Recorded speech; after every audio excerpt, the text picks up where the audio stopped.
하나님의 말씀은 역대하 26장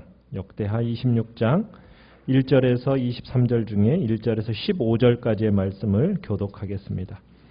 역대하 26장 1절에서 15절까지의 말씀 교독합니다. 구약성경 691페이지 역대하 26장입니다. 역대하 26장 1절 제가 먼저 읽습니다. 유다 온 백성이 나이가 16세 된 우시야를 세워 그의 아버지 아마샤를 대신하여 왕으로 삼으니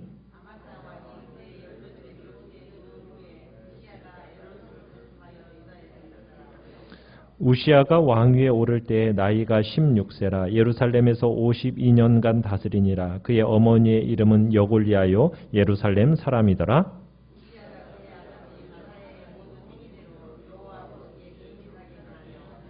하나님의 묵시를 밝히 아는 스가랴가 사는 날에 하나님을 찾았고 그가 여호와를 찾을 동안에는 하나님이 형통하게 하셨더라.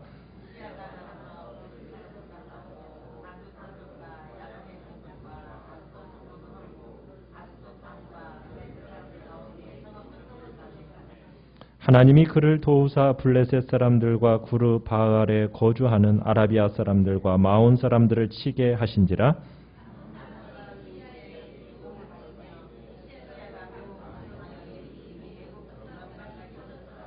우시야가 예루살렘에서 성 모퉁이 문과 골짜기 문과 성 구비에 망대를 세워 견고하게 하고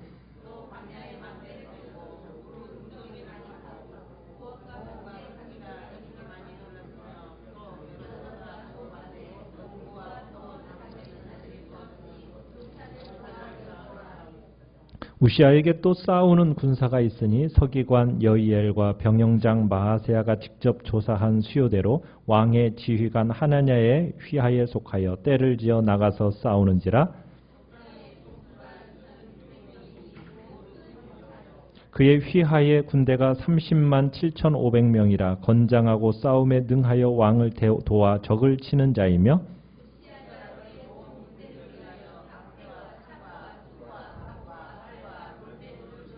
같이 읽습니다. 또 예루살렘에서 제주 있는 사람들에게 무기를 고안하게 하여 망대와 성곽 위에 두어 화살과 큰 돌을 쏘고 던지게 하였으니 그의 이름이 멀리 퍼짐은 기이한 도우심을 얻어 강성하여 짐이었더라. 아멘.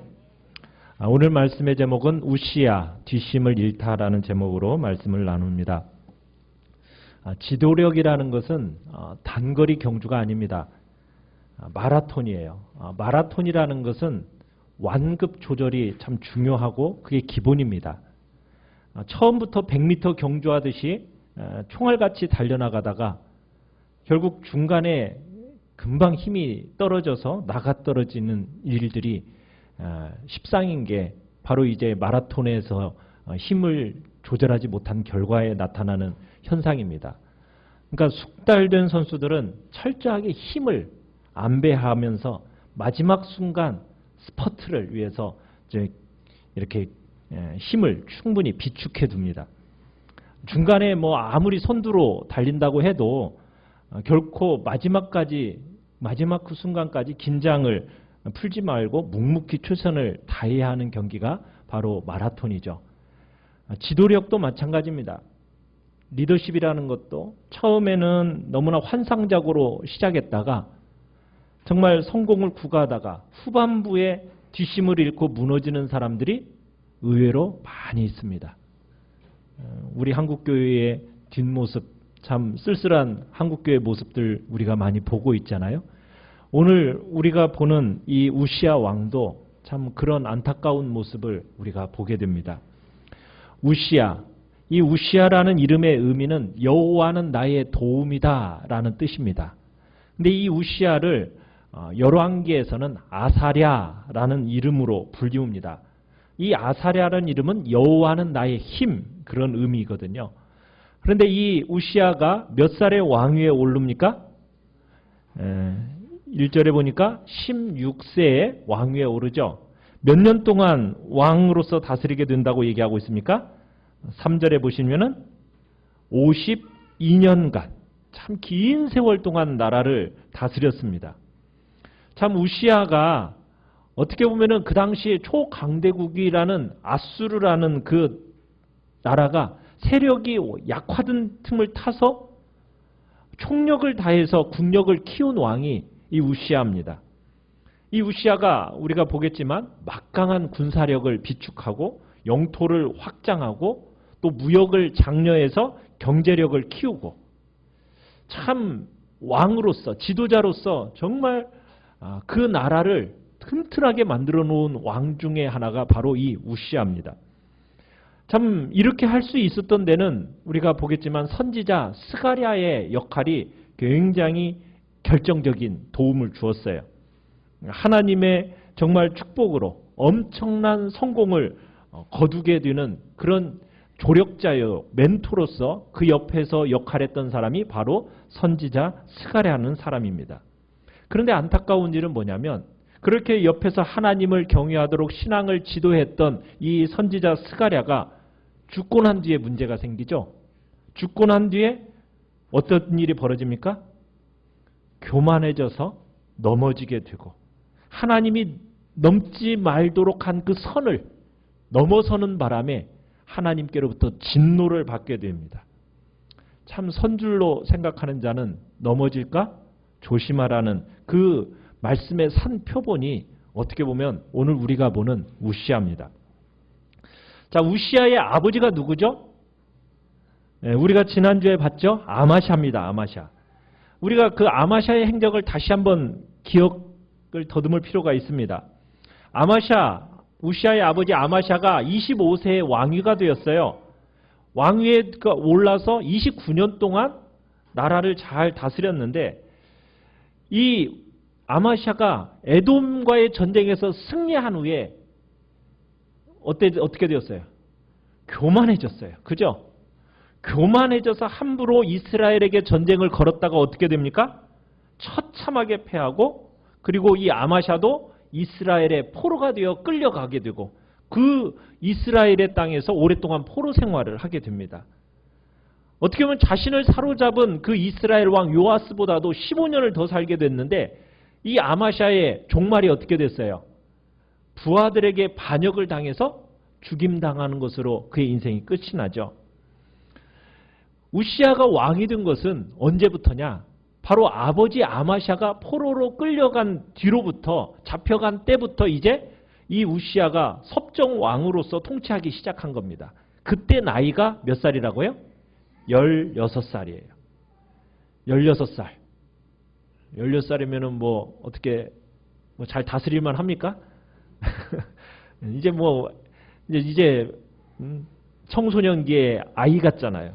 그런데 어떻게 보면은 우시아는 자라면서 아버지로부터 긍정적인 영향을 받을 기회가 없었어요. 아버지가 초기에는 꽤 훌륭한 지도자였잖아요. 그런데 어떻게 보면은 우시아가 태어나서 아버지로부터 긍정적인 영향을 받기보다는 쇠약해가는 지도력을 볼 수밖에 없었던 것이 바로 우시아에게 남은 아버지의 모습이었을 겁니다. 참 그런데 젊은 이 16살의 나이에 왕위에 올랐는데도 불구하고 의외로 기가 막히게 탁월한 지도력으로 나라를 일으키기 시작합니다. 우리가 보면요. 6절에 가보시면 우시아가 제일 처음에 국방에 힘을 쏟아요. 유다라는 나라가 여호사밧 시대 이후로요. 주변 국가와의 전쟁에서 승리한 적이 없어요. 계속 패했어요. 유일하게 승리한 것은 우시아의 아버지 아마샤가 에돔과의 전쟁에서 승리한 그때 이후고 그 전에는 수십 년간 이 유다라는 나라가 국제적인 입지가 별로 좋지 않았어요. 굉장히 위축되어 있었습니다. 그런데 이 우시아가 이제 왕이 되고 나서 그 시대가 굉장히 호전되어져 가는데 유다가 외부를 침략해가지고 그 나라를 공격해서 승리한, 침략하는 일이 이 우시아 왕 때 일어난 겁니다. 그 첫 번째로 누구를 거론하고 있냐면 6절에 누구와 싸웠습니까? 그죠? 유다의 남서쪽에 있는 블레셋 사람들을 쳐서 굴복을 시켰습니다. 여러분 이거 보통 일이 아니었습니다. 왜냐하면 광범위하게 흩어져 살고 있는 이 블레셋 사람들이 끊임없이 이스라엘을 위협해 왔었거든요. 그런데 이 블레셋을, 그 막강한 블레셋을 우시아가 공격을 해가지고 6절에 보면은 가드 성벽, 야분의 성벽, 아스도 성벽을 헐어버렸다고 얘기합니다. 정복해서 헐어버리더니 그들 땅에다가 뭘 세웠느냐? 유다의 성읍을 건축했다고 얘기하고 있어요. 자, 그러더니 블레셋을 이렇게 어떻게 보면은 공격해서 이기더니 그 다음에는 7절에 가보면은 어디를 또 치게 하셨습니까? 아라비아 사람들과 마온 사람들을 치게 했습니다. 이 사람들도 이스라엘의 변방에서 계속 유다를 위협하는 존재들이었어요. 그런데 그들을 쳐서 굴복시켰어요. 그러더니 8절을 가보십시오. 8절에는 누가 암몬 사람들까지 이 우시아에게 겁을 집어먹고서는 뭘 바치기 시작하고 있어요? 조공을 바치기 시작하고 있습니다. 그러니까 이 유다가 남쪽으로부터 시작해서 어디까지, 8절 끝에 보니까 어디까지 퍼졌더라? 애굽의 변방까지 지금 우시아가 굉장히 광대한 지역에 세력을 떨치게 된 겁니다. 지금 이 정도면은 다윗과 솔로몬 시대에 그 영화를 연상케 하는 거예요. 참 우시아는 대단한 나라가 된 겁니다. 계속 쇠퇴하면서 점점 쪼그라들고 있던 이 유다라는 나라가 지금 가나안 지역에서 가장 막강한 나라로 부상하게 된 거예요. 그러더니 주변국들 사이에서 이렇게 위상을 높인 우시아가 계속해서 국방력에 힘을 쏟습니다. 9절에 가보시면은 이제 어디를 보수하였다고 얘기하고 있습니까? 예루살렘 성의 문들과 성벽을 보수합니다. 아마샤 시대 때 북왕국 요아스가 예루살렘까지 쳐들어와가지고 어떻게 해버렸어요? 400규빗, 거의 200여 미터나 되는 성벽을 헐어버렸거든요. 그 무너뜨린 성벽을 지금까지 보수하지 못하고 그렇게 방치해뒀다가 우시아 때 드디어 다시 세운 거예요. 그리고는 성문 곳곳에 망대를 딱 세워놓고 적들의 침략으로부터 이 예루살렘을 쉽게 방어할 수 있도록 전반적인 요새화 작업을 추진했던 겁니다. 자, 그러고 나서 10절에 가보시면 우시아가 이제는 여러 곳을 또 개간을 합니다. 물웅덩이를 많이 파가지고 농사에 필요한 물자원을 충분히 확보해요. 이를 기반으로 해서 목축업, 가축도 많이 길러냅니다. 좋은 밭에 농부와 포도원을 다스리는 자를 두어서 그곳에 어떻게 보면 전반적으로 국토가 기능성과 효율성을 좋게 만듭니다. 또 11절로 가보시면 또 대대적인 군대 조직을 개편을 해요. 군대 장관의 수하에 지금 군사들의 수를 파악하는 서기관, 관리들을 기반으로 이렇게 두어가지고 군대를 조직적으로 이제 운영합니다. 유다 군대에 12절에 보시면 몇 명의 장교가 있었냐면 2600명. 거기에 용사가 그 휘하의 군대가 13절에 보면 몇 명이 있다고요? 30만 7500명. 이 사람들이 14절에 보면은 다 중무장을 하고 있어요. 방패와 창과 투구와 갑옷과 활과 물맷돌로 다 무장한 사람들로 이렇게 만들어 놓은 거예요. 그 정도로 정말 군기에 있어서도 확고하게 만들고 정말 사기충천한 정예군들 30만 명을 딱 확보한, 그래서 나라를 아주 튼튼하게 만듭니다. 거기에다가 15절로 가보시면은 더 나아가서 예루살렘에 어떤 사람들을 두었다고 얘기하고 있습니까? 재주 있는 사람들, 그 사람들로 뭘 고안하도록? 무기를 고안해서 무기 제조 기술자들을 둔 거예요. 그러니까 군인들이 무기를 생산할 뿐만 아니라 새로운 무기들도 개발하는 거예요. 그래가지고 이들이 개발한 무기 중에 하나가 어떤 무기가 있다고 얘기하고 있습니까?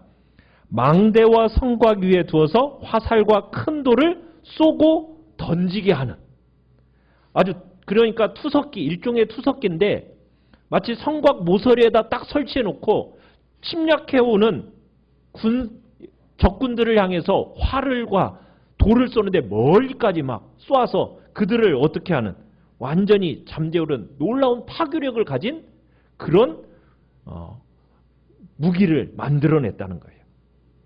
이 우시아의 전술적인 명성이 어떻게 됐다고 얘기합니까? 그의 이름이 멀리 퍼졌다. 멀리 퍼졌다. 그래서 주변 나라들이 이 우시아 왕이라는 소문만 듣고도 겁이 나서 우시아한테 싸움 걸 생각을 못했다라는 거예요. 야, 참 어떻게 해서 이런 우시아 같은 왕이 나타났을까요? 어떻게 해서 이런 탁월한 지도자가 우시아가 될 수 있었을까요? 어떻게 보면 우시아가 본 아버지의 모습은 어땠어요? 정말 비참한 모습밖에 보고 자란 것이 없었잖아요. 그런데 어떻게 우시아와 같은 이런 탁월한 지도자가 생길 수 있었을까? 그것은 우시아에게 두 명의 탁월한 옆에 조언자요, 멘토가 있었기 때문이에요. 자, 그러면 누구였을까? 한 사람은 누구였을까요? 자, 우리 2절, 3절로 가보시면 우시아의 어머니의 이름이 나옵니다. 자, 어머니의 이름이 뭐예요? 여골리아. 여골리아. 자, 우리가 이 여골리아, 어머니 여골리아에 대해서 뭐라고만 나와 있느냐면 예루살렘 사람이더라. 이렇게만 성경에 나와 있어요. 그런데 4절을 다시 한번 보시면은 우시아가 그의 아버지 아마샤의 모든 행위대로 여호와 보시기에 정직히 행했다.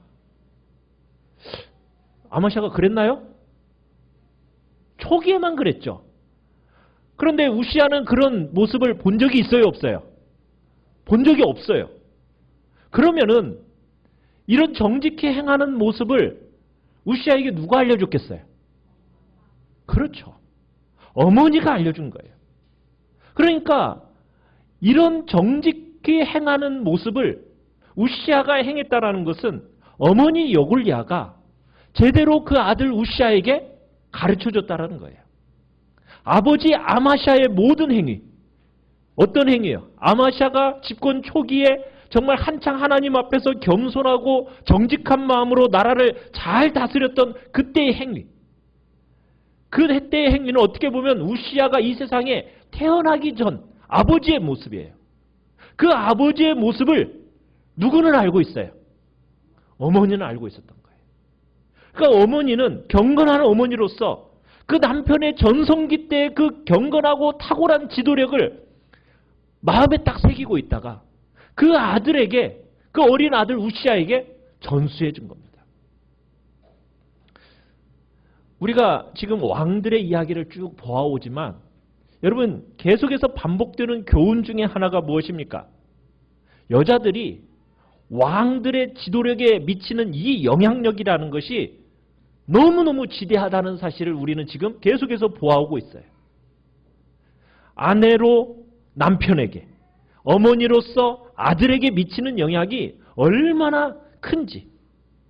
좋은 아내, 좋은 어머니 만나면 정말 하나님의 훌륭한 지도자가 됩니다. 그렇지 못하면 어떤 엄마를 만나고 어떤 아내를 얻느냐에 따라서 그 왕은 여지없이 타락하고 무너져 버립니다. 이런 걸 볼 때 여골리아는 참 좋은 어머니였던 거예요. 남편의 자식들 앞에서 남편의 흉을 그렇게 보는 것은 자식들에게 뭘 먹이는 겁니까? 독을 먹이는 겁니다. 독을 먹이는 거예요. 여골리아도 마음만 먹었으면 후반부에 타락해서 비참하게 종말을 맞이한 그 남편의 얘기를 할 수도 있었을 겁니다. 충분히 그 흉을 볼 수 있었을 거예요. 그런데 지금 우시아에게 남겨진 마음은 뭐였어요? 아버지에 대한 한창 전성기 시절, 경건하고 정말 정직했던 그 지도력, 그 지도력을 그 아들에게 가르쳤던 거예요. 어떻게 보면은 우시아가 그토록 힘든 시절, 그리고 아버지 없이 컸음에도 불구하고 훌륭한 왕이 될 수 있었던 것은 바로 여골리아 같은 어머니가 있었기 때문이에요. 바로 그런 어머니들이 되셔야 됩니다. 자, 우시아 왕 옆에 여골리아 말고, 어머니 여골리아 말고 또 누가 있었습니까? 훌륭한 영적인 스승이 하나 있었죠. 자, 5절에 누구라고 얘기하고 있습니까? 선지자 스가랴입니다. 근데 이 스가랴를 소개하면서 뭐라고 얘기하고 있느냐면 하나님의 묵시를 밝히 아는 스가랴, 이렇게 소개를 하고 있어요. 그러니까 이 스가랴라는 사람은 어떤 인간적인 술수, 인간적인 야심 이런 것이 없이 오직 무엇만에 근거해서 하나님의 말씀에만 근거해서 항상 왕에게 영적인 조언을 해주었던 사람이 바로 이 스가랴였다라는 거예요. 그래서 두려울 때는 하나님의 격려를, 또 복잡한 문제 앞에서는 하나님의 지혜를, 또 사람의 의견이 분분할 때는 좌중을 압도하는 그런 통찰력을 가질 수 있도록 그 옆에서 스가랴가 도와줬던 거예요. 할아버지 요아스 왕에게는 누가 있었죠? 기억나세요? 요아스 왕에게 그 옆에서 조언해줬던 대제사장 여호야다. 그죠? 요아스가 여호야다로 인해서 선정을 베풀 수 있었던 것처럼 우시아에게는 누가 있었다라는 거예요? 선지자 스가랴가 항상 그 옆에서 그의 영적인 지도력을 영적으로 바로 잡아주는 주는 일을 했던 겁니다. 제대로 된 영적 지도자가 있을 때 정말 왕을 영적으로 잘 이끌어주면 국가 전체가 살아나게 되는 거죠. 그래서 5절에 그렇게 얘기하는 거예요. 스가랴가 사는 날에 뭐 했다고요? 하나님을 찾았고 그가 여호와를 찾는 동안에는 하나님이 형통하게 하셨더라. 선지자 스가랴가 무슨 특별한 일을 해줘서가 아닙니다. 스가랴가 한 일은 뭐였다고요? 하나님을 찾을 수 있도록 도와준 거예요. 하나님을 찾을 수 있도록. 그래서 스가랴가 살아있는 동안에는 우시아 왕이 그렇게 하나님을 찾았고 그 하나님을 찾는 동안에는 하나님이 모든 일에 성공을 허락하셨던 거예요. 그러니까 하나님은 주님을 찾아 정말 그 주님을 찾는 그 우시아를 축복하셨습니다. 모든 일이 잘 되게 하셨어요. 하나님은 우리의 신앙을 보고 계십니다. 하나님을 찾고 구하는 자들에게 그만큼 하나님의 노력의 열매를 허락하십니다. 그런데 하나님께 등을 딱 돌리는 순간 어떻게 돼버려요? 그 모든 축복은 다 회수됩니다. 교만해져서 하나님을 찾지 않는 순간 어떤 일이 일어납니까? 한없이 곤두박질치기 시작합니다. 어떻게 보면 축복이라는 것은 신앙과 비례하는 거예요. 신앙과 비례해요. 범사에 정말 내 명철을 의지하는 것이 아니라 하나님을 의지하고 정말 늘 겸손히 기도하며 하나님의 뜻을 찾을 때 하나님의 축복이 우리에게 임하게 되는 겁니다. 우시아의 성공, 자신의 힘으로 된 거예요? 아니었죠. 결국 무엇 때문이었습니까? 하나님을 찾은 결과 하나님의 축복이었어요. 그래서 그것을 우시아가 뭔가를 이룰 때마다 하나님의 도우심이었다는 얘기를 본문에서 곳곳에서 강조해요. 우리 7절 한번 보십시오. 7절을 보시면은 전쟁에서 승리하게 되었는데 7절 앞에 뭐라고 쓰고 있어요? 하나님이 그를 도우사. 전쟁에서 자기 힘으로 승리한 게 아니에요. 누구의 힘이에요? 하나님이 도우셔서 여러 대적을 물리칠 수가 있었던 거예요. 15절로 가볼까요? 15절로 끝에 가보면 그의 이름이 멀리 퍼짐은 무엇을 얻어서? 기이한 도우심을 얻어서 강성하여짐이었더라. 여러분, 기이한 도우심이란 무슨 말입니까? 기이한 도우심. 이게 사람의 힘이란 얘기예요? 아니죠. 어떤 초자연적인 특별한 은총이란 얘기입니다. 말로 설명할 수 없는 상식적으로 이해가 잘 안 되는 축복, 기이한 도우심. 누구의 도우심이에요? 하나님의 도우심을 뜻하는 겁니다. 여러분, 객관적으로 보면 우시아가 왕위로에 올랐을 때 정말 처참한 상황이었어요. 아마샤 아버지는 어떻게 됐어요? 전쟁에서 포로로 끌려갔죠. 나라의 수도는 어떻게 됐어요? 불타고 성벽은 다 무너져 내렸죠. 곳곳의 요새들은 다 황폐화되었죠. 거기다가 전쟁을 했으니 많은 군사들과 사람들은 어떻게 되었어요? 죽었죠. 그러니 백성들의 의욕은 어떻게 했어요? 다 상실된 때예요. 경제는요, 다 파탄에 이르렀고 절망에 감싸고 있었던 때가 바로 우시아가 왕이 되었던 시대예요. 국정 운영 경험도 없어요. 몇 살에? 16살에. 얼마나 암담했겠어요. 그런데 하나님을 찾고 하나님을 의지하니까 하나님의 도우심을 힘입어서 하나님의 기이한 도우심으로 임해서 정말 국방대로 경제는 경제대로 막 신비로울 좀 빠르게 회복이 시작되어진 거예요. 여러분 살아가면서 어려운 상황에 딱 봉착하면 절망하지 마세요. 믿는 자에게는 누가 있어요? 하나님이 계셔요. 누구를 찾아야 돼요? 하나님을 찾는 거예요. 그러면 하나님께서 기이한 도우심을 우리에게 베풀어 주십니다. 우리의 능력이나 우리의 경험이나 우리의 인맥, 우리의 자본으로 되는 게 아니에요.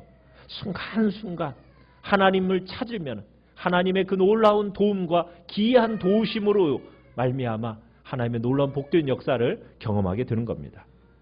자, 그런데 16절이에요. 이제 16절. 그런데 하나님의 기이한 도우심을 힘입어서 나라를 그렇게 발전시켰는데 이 우시아 왕이 나라가 커가니까 마음이 어떻게 돼버렸어요? 이게 문제. 교만해졌어요. 강성해지니까 그 마음이 교만해졌습니다.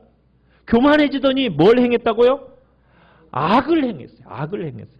이 악이라는 것은 파멸당할 악을 지금 행했다라는 뜻이에요. 무슨 악이 그토록 무서운 심판을 받게 했을까요? 무슨 악을 저질렀습니까? 16절에 보니까 그의 하나님 여호와께 범죄하되 곧 여호와의 성전에 들어가서 향단에 분향하려 한지라. 여러분 성전 지성소와 성소가 있는데 성소에 있는 그 분향단에 들어가서 향 피우는 일은 누구에게만 지금 주어진 일이에요? 그렇죠. 제사장인데 어떤 제사장? 아론의 후손인 제사장들만 할 수 있는 일입니다. 그게 율법에서 성전의 향단에 분향하는 그 일은 레위 사람들 중에서도 아론 후손인 제사장들만이 할 수 있도록 하나님께서 율법에 딱 정해놓으셨다고 해요. 제사장에게만 위임된 이 일을 지금 누가 하려고 하는 거예요? 왕이 하려고 하는 거예요. 왕이 하려고. 이게 지금 하나님을 거스르는 범죄입니다. 여러분 우시아의 교만이라는 건 어떤 것이었을까요? 아마 첫 번째는 그런 교만이 있었을 거예요. 하나님이 지금까지 내려주신 그 모든 축복이 마치 자신의 노력으로 일궈낸 것처럼 자신의 노력으로 이뤄낸 결실인 것처럼 착각에 아마 빠졌던 것 같아요. 많은 업적을 이룬 그 마지막 자신의 화려한 이력서에 제사장의 자격을 자기가 올리고 싶었던 거예요.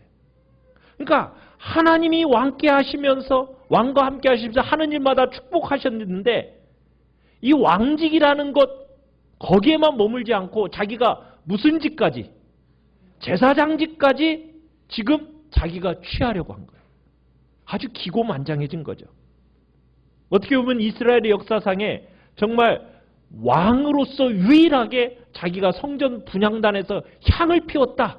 아마 그런 존재로 기억되고 싶었는지 몰라요.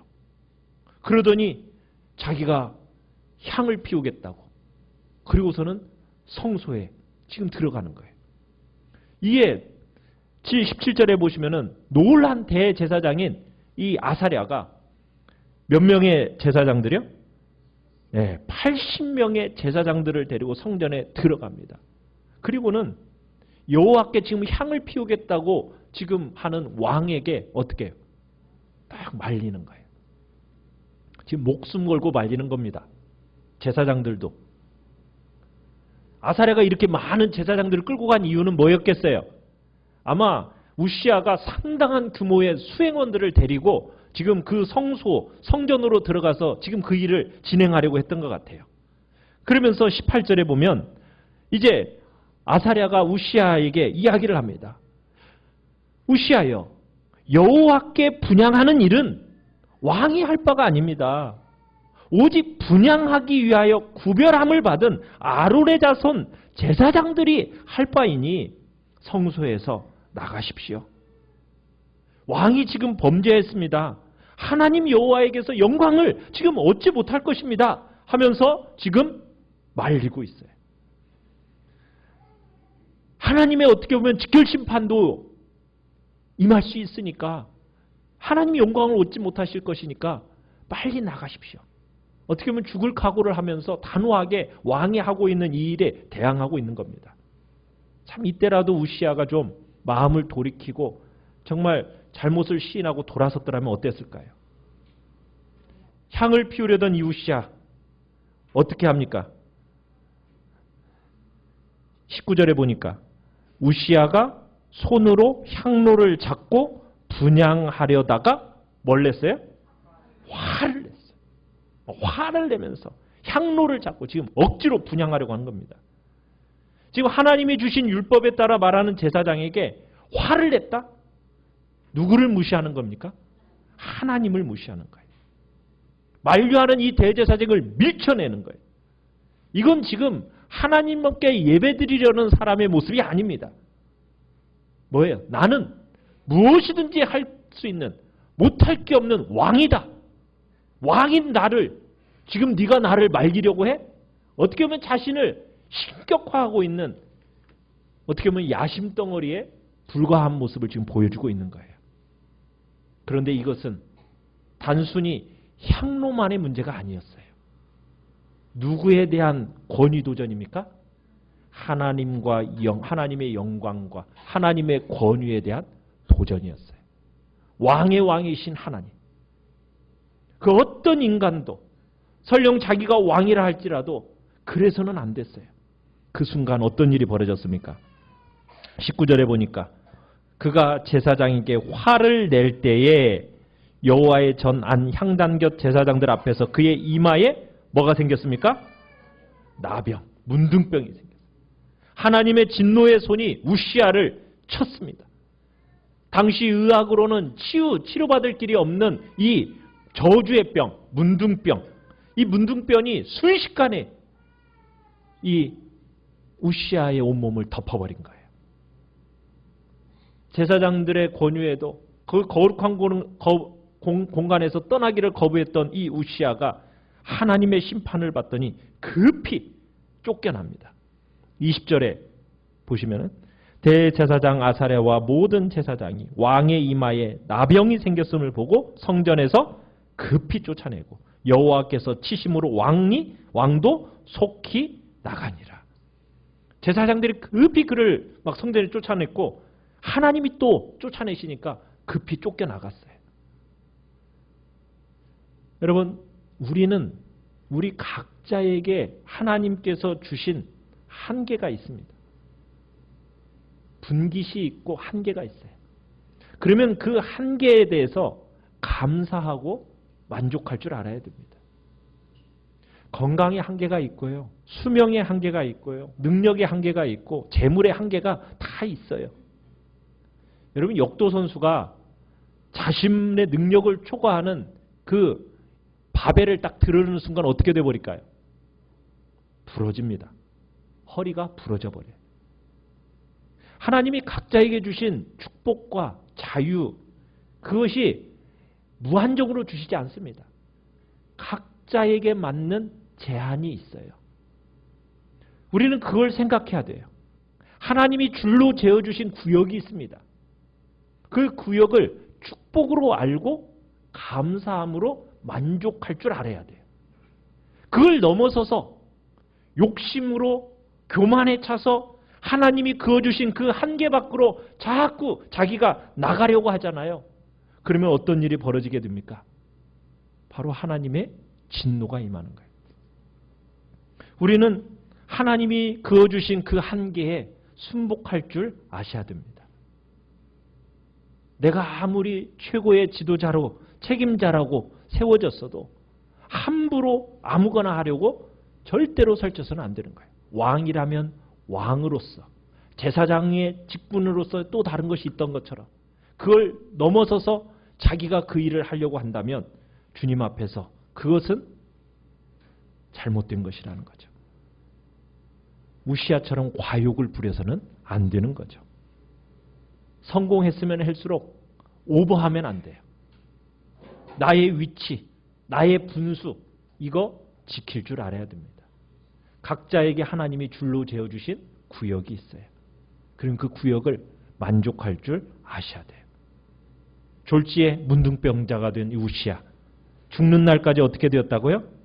21절에 보니까 나병 환자로 살게 됩니다. 우시야가 여생 동안 성전이 출입이 허락되지 않아요. 그죠? 여호와의 전에서 끊어져서 어디에서 살게 됐다고요? 별궁, 격리된 궁에서 살게 됩니다. 우시야가 살아있는 동안 결국에는 나라는 누가 다스려요? 아들 요담이 다스리게 됩니다. 참, 하나님의 율법과 하나님의 규례를 무시하면은, 하나님의 그 거룩한 영역을 침범하면은, 여러분 그것은 범죄일 뿐만 아니라 하나님이 분명히 책임을 물으십니다. 우리 각자는 각자에게 맡겨진 책임이 있고 그 책임을 다하되 그걸 넘어서서 나아가는 일은 하나님이 결코 좋아하신 일이 아니에요. 참 우시야는 사람들로부터 격리되어 죽는 날까지 별궁에 거하다가 홀로 그러고 쓸쓸히 숨을 거두고 말게 됩니다. 참 안타까워요. 지금 우리가 요아스, 아마샤, 우시야, 여러분 3대에 이르기까지 제일 처음에는 다들 시작은 좋았어요. 그런데 지금 끝이 다 어떻게 되죠? 참 용두사미로 다 끝나고 있어요. 처음에는 하나님의 길로 정직하게 행하다가 잘하다가 좀 그것을 끝까지 유지하면 좋을 텐데 그걸 유지하지 못하다가 말년에는 다 허무하게 무너져 내려버립니다. 모두 다 처음에는 하나님 앞에서 성실하기 시작했어요. 성공해서 나라가 강해지고, 그런데 다들 정점에 이르렀을 때 어떻게 돼버렸어요? 교만해져서. 그 교만이 하나님을 떠나게 만들고 그때부터 이제 지도력은 붕괴가 일어나는 겁니다. 처음 된 자가 어떻게 보면 나중되는 격이 되는 거예요. 사랑하는 성도 여러분, 지금 내가 화려한 신앙의 업적과 과거가 있다고 해서 여러분 그것이 미래를 보장해 주는 건 아닙니다. 우리는 그리스도인으로서 진정한 성공은 뭘까요? 정말 처음부터 끝까지 마음을 유지하는 것.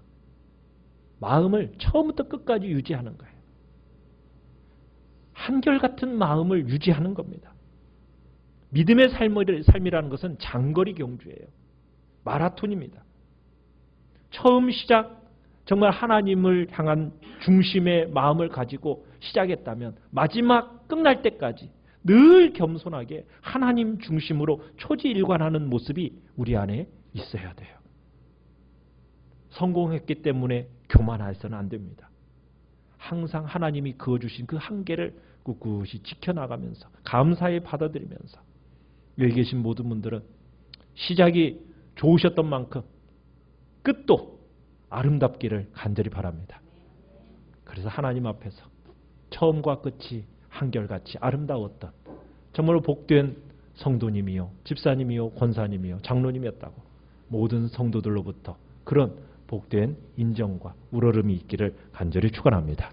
우린 그걸 놓고 기도하며 나아가야 될 것입니다. 해야 될 것입니다. 해야 될 것입니다. 해야 될 것.